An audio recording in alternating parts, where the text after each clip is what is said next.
जो दिल है से हर लम्हा को सोचना पड़ता है।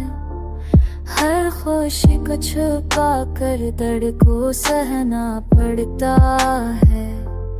मैंने चाहा था कि बस को जिंदगी में, पर सुकून को भी किसी न किसी आज़माइश से जांचना पड़ता है।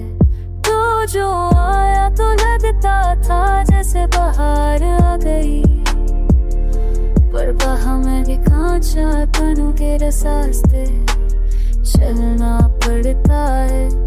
हमने माना कि मोहब्बत में खसारा है बाहर, पर खसारे में भी उम्मीद को सजाना पड़ता है।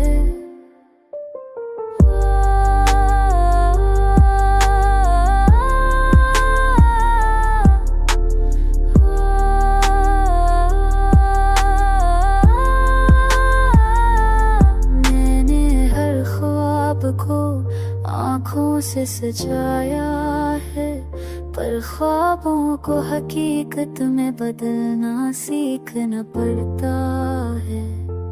तो जो बिछड़ा तो ये जाना कि जिंदगी क्या है।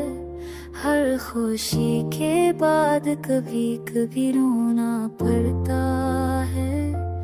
हमने हर ज़ख्म को सीने से लगा कर रखा, पर हर ज़ख्म के लिए सब्र का पैमाना भरना पड़ता है। दिल ने चाहा कि खुद को कभी कमजोर ना पाए, पर कमजोर